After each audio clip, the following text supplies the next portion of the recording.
Bom, primeiro, o que você vai aprender como o papel do líder no desenvolvimento de pessoas, né? Qual é o papel do líder nesse desenvolvimento de pessoas, principalmente no contexto atual? Lógico, vou fazer analogias com contextos de empresas tradicionais, mas é importante a gente saber o que está acontecendo hoje.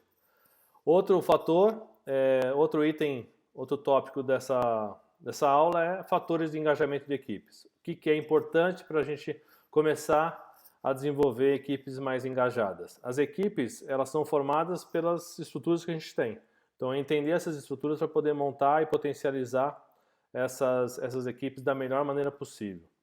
E, por último, eu vou deixar algumas dicas, olhando para esses dois conteúdos, que são dicas fáceis, práticas e que a gente pode usar imediatamente nas empresas. Então, nada complexo, nada super diferente do que vocês conhecem, mas com conceitos bem enraizados para vocês entenderem o porquê das coisas, principalmente por isso.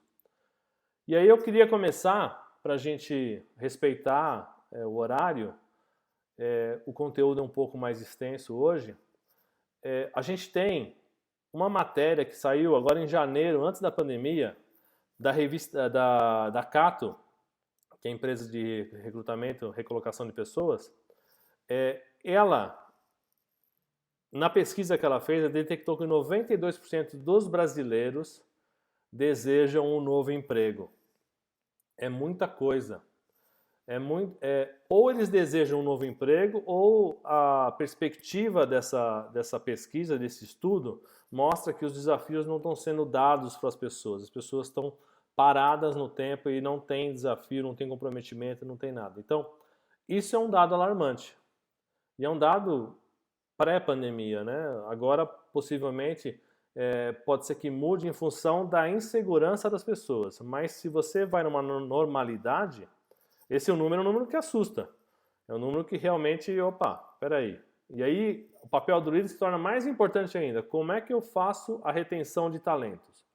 Como é que eu faço com que as pessoas realmente permaneçam na minha estrutura, fiquem na minha estrutura e queiram estar lá? Então, esse papel, só para vocês terem uma ideia, existem alguns conceitos, algumas discussões no mundo profissional que fala que quando a empresa dá muito benefício, é porque o esforço é muito grande. Então, o benefício que eu falo eu vou dar vales, vou dar um monte de coisa para segurar as pessoas. E que, de fato, não está segurando as pessoas. O que segura as pessoas é a pessoa, lógico, ter os seus benefícios, mas ter um desafio. Ter a sua profissão, o seu conhecimento, a sua educação valorizada e ampliada ao longo do tempo.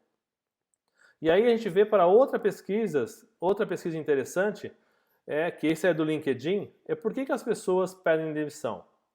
Isso eu tenho o LinkedIn, recentemente eu recebi e falei, eu vou usar na minha aula porque faz todo sentido. Primeiro, as pessoas não veem espaço para crescer. Esse é o primeiro item. Então, principalmente quando você fala de nova geração, a expectativa, a ansiedade de crescer. Eu tive vários contatos de gestão com jovens, a geração Y, a nova geração, e são diferentes. Não são problemáticos, são diferentes, só isso. E por serem diferentes, a gente tem que olhar o indivíduo na sua particularidade. Então, se a pessoa não sente espaço para crescer, desafio, ela vai embora. Principalmente a nova geração. Não adianta falar que eu consigo segurar com prêmios, presentinhos, reconhecimentos, benefício. O desafio para ela é importante. Essa geração preza muito pelo desafio. Então valorize isso. Dê desafio para as pessoas. Dê desafio. Você vai chegar num momento que o desafio já não existe mais. E é natural que as pessoas saiam das organizações.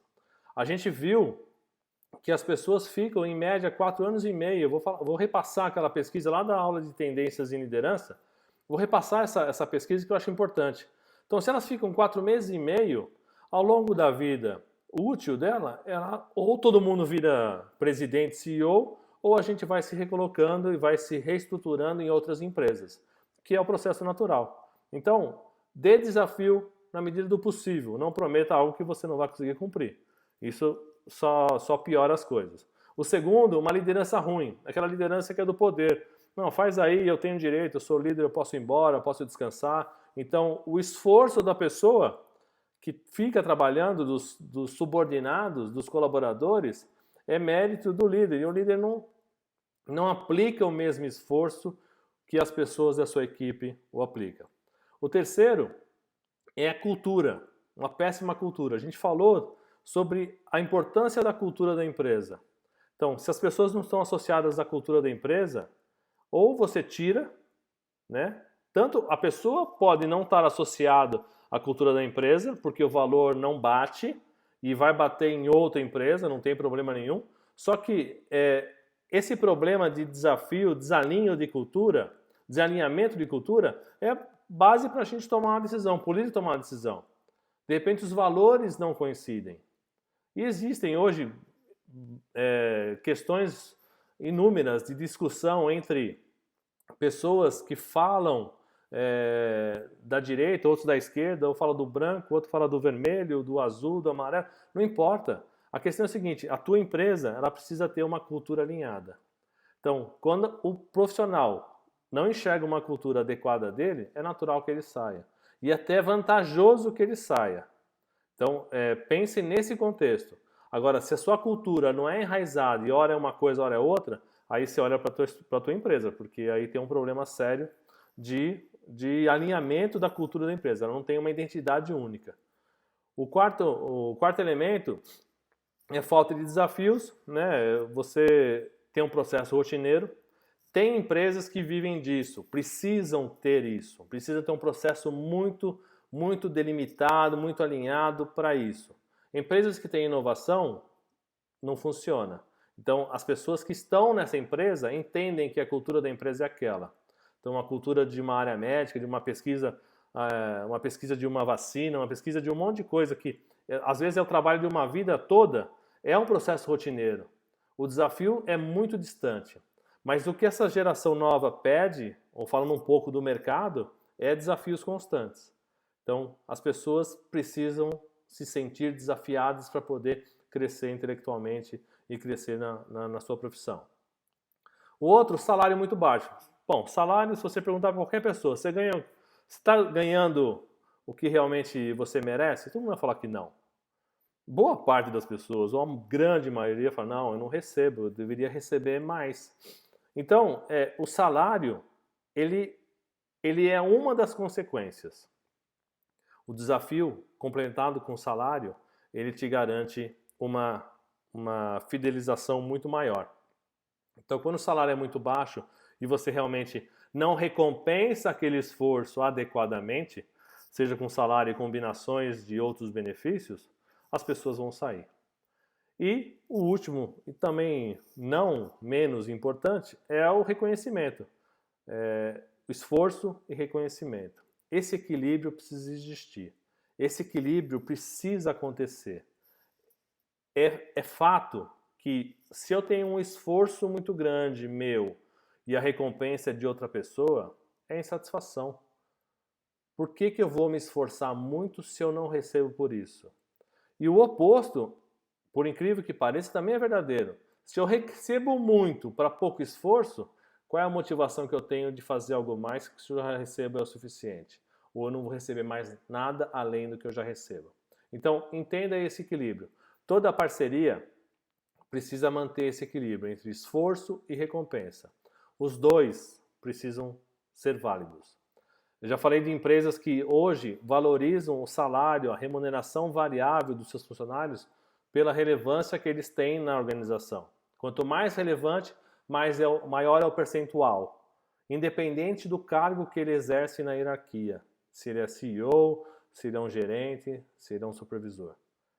Percentualmente, em relação ao seu salário, ele pode receber mais do que um CEO se ele for mais relevante que o CEO. É uma nova perspectiva, é um novo processo de manter o pessoal vestindo de fato a camisa, porque eles sabem, eu faço, eu recebo.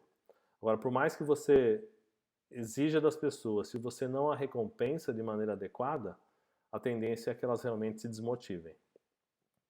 Então, para reforçar o entendimento do contexto atual, a gente só está passando a contextualização ainda, essa pesquisa está lá na aula de tendências em liderança, que ela é muito rica, ela é muito importante para a gente entender uma coisa, simplesmente. A perspectiva de vida das pessoas aumenta, então o tempo na carreira gira em torno de 60 a 70 anos. O tempo médio que as pessoas ficam numa posição é de 4 anos e meio. E o mais importante é que as habilidades que eu estou adquirindo hoje, elas perdem 50% do seu valor em 5 anos. Então, é um tempo muito rápido para eu começar a renovar o meu portfólio de habilidades. Então, eu preciso aprender continuamente, que é o Long Life Learning. Isso traz muito claro. Essa pesquisa, somada às habilidades que a gente falou lá na aula também, das habilidades do Fórum Econômico Mundial, quais são as principais habilidades que tinham em 2015 e qual era a projeção para 2020. Então, complexidade, capacidade de resolver problemas complexos, o primeiro que se manteve nos dois. Aí tem análise, pensamento crítico, né, de você questionar, entender o porquê das coisas, cada vez mais. Essa geração está trazendo isso com ela. Elas estão muito focados no propósito, no porquê das coisas.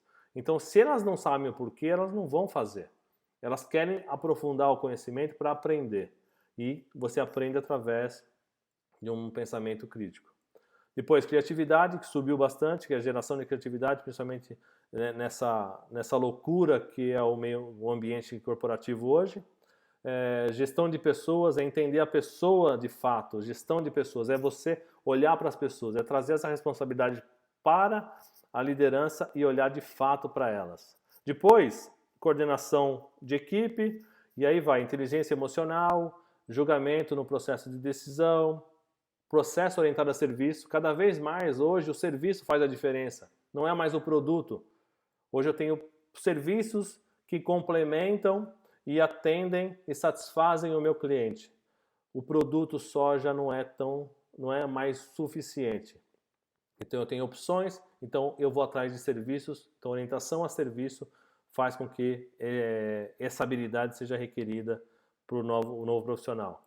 Depois, negociação e flexibilidade cognitiva, que é você começar a unir contextos diferentes. O que a gente vivia sempre na mesma caixa, no mesmo segmento, olhando para o segmento, entendendo o segmento e com base nesse segmento tomando decisão, hoje já não existe mais. O meu concorrente é de um outro segmento. O meu concorrente já não é uma empresa do mesmo segmento que o meu. E a gente falou aí do caso do Netflix contra aquele jogo Fortnite. Quem quiser ter mais detalhes desses 10 itens, assista lá no canal a aula de tendências em liderança. Ali eu estou descrevendo tudo. Eu só passei aqui para a gente contextualizar o quão importante é você, líder, entender esse contexto para poder atuar na formação, no desenvolvimento de pessoas e de equipes engajadas. E aí a gente vai para um fator crucial, que é uma atitude do líder. O líder sem essa atitude, ele fica fazendo processos repetitivos. Quanto mais ele tenta desenvolver pessoas, mas ele não faz a pessoa praticar, utilizar, manusear, lidar com a informação, ele não faz com que a pessoa absorva o conhecimento. E aí ele fala uma, fala duas, fala três, fala quatro. Eu sofri muito com isso no começo do meu processo de liderança, quando eu passava as informações e achava que estava tudo entendido, tudo claro. E aí eu comecei a deparar e olhar para as pessoas também que tinham essa dificuldade de gestão, de ver que eles estavam repetindo sempre a mesma coisa. Então eles continuavam repetindo. É igual filho, né? Você tem filho, você fala uma vez, fala outra, até ele entender, aprender na prática como é que funciona, ele parar de fazer.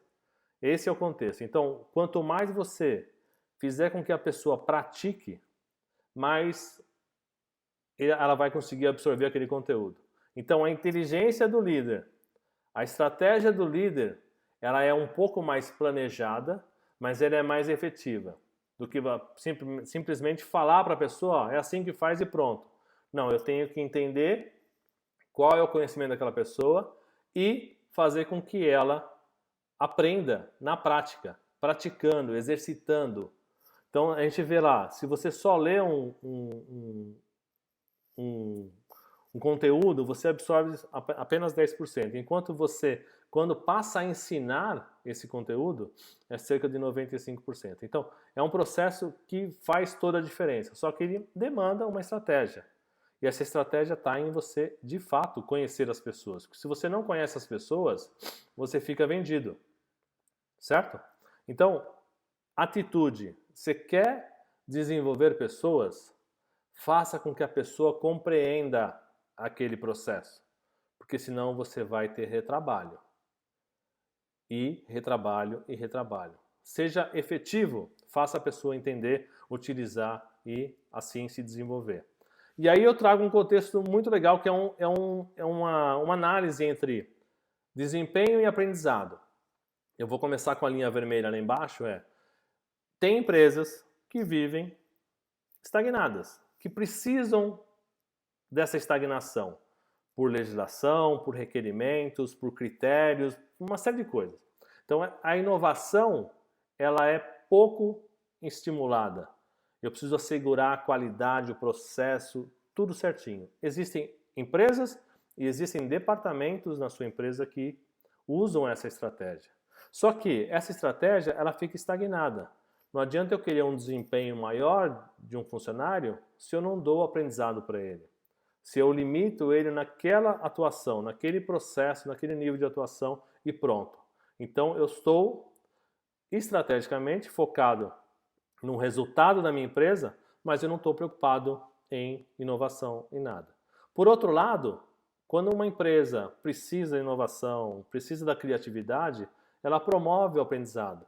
E é isso gera uma relação direta entre quanto maior o aprendizado, maior o desempenho das pessoas. Ela fica mais capacitada. E isso é importante.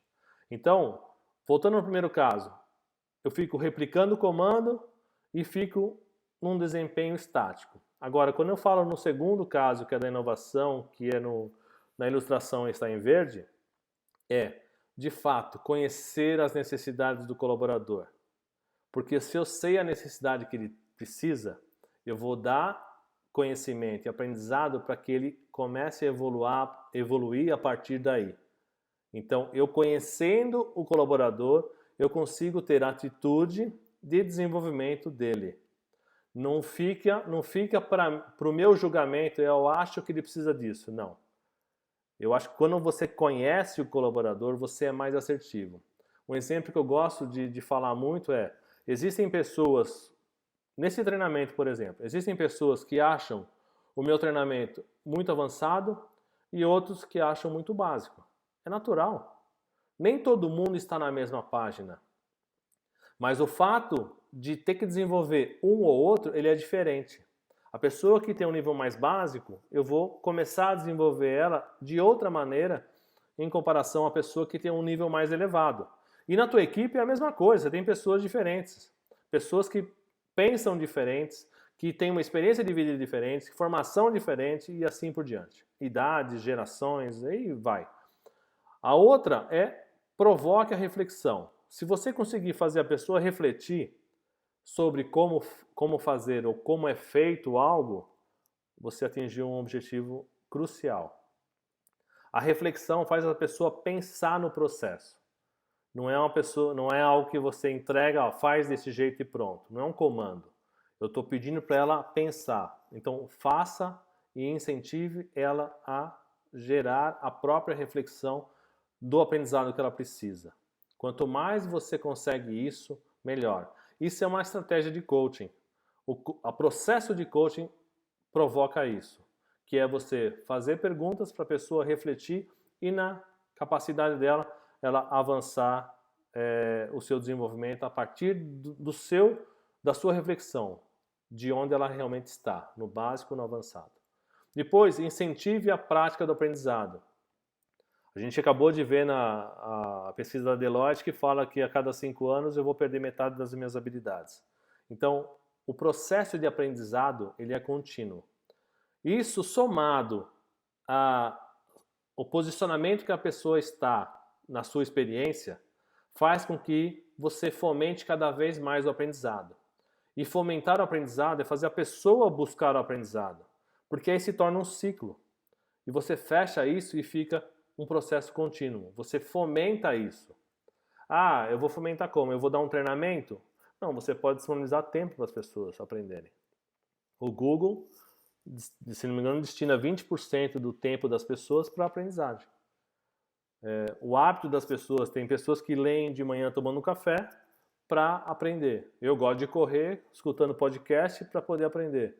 E aí vai. Então, use o seu tempo para você se desenvolver e fomente isso nas pessoas.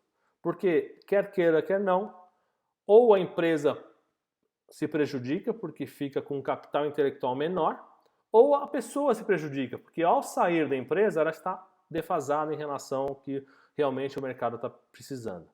Então, isso é um processo de reflexão para as pessoas.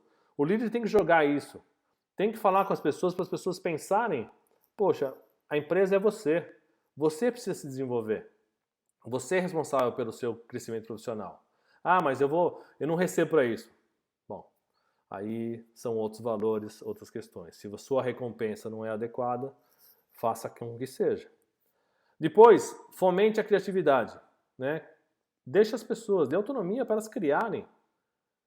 Quanto mais você traz capital intelectual, mais a empresa pode criar, pode inovar. Olha que interessante. Se a gente tem uma equipe de 2 pessoas e são 2 coleones, iguaizinhos, ela, só para a gente refletir, ela é menos criativa que uma empresa onde tem um coleone e qualquer um de vocês. A comparação que eu estou fazendo, se eu tenho 2 coleones na minha empresa, que são iguais, tem uns gêmeos idênticos e com o mesmo pensamento, que mesmo os gêmeos não são idênticos quando têm comportamentos. Mas imagine que eu tenho 2 coleones numa equipe. Essa equipe é menos criativa que uma equipe onde tem um coleone e qualquer um de vocês. Não tem nem comparação. Então, olhe, aprende e fomente essa criatividade. E acompanhe a evolução do aprendizado. Se eu estou ensinando a pessoa, acompanhe essa evolução. Não é falar assim, já te passei a lição, agora eu vou embora. O problema não é mais meu. Não. Porque o seu aprendizado, ao passar por alguém, ele precisa evoluir. E você só consegue evoluir se você realmente perceber se a pessoa assimilou e o quanto ela assimilou, para poder ser um processo contínuo. Então, não perca isso de vista. Lidar com equipes é você estar presente 100% do tempo, olhando, ensinando, desenvolvendo. E, por último, não menos importante também, alinhamento e autonomia. Que toda a estrutura esteja alinhada e tenha autonomia para evoluir.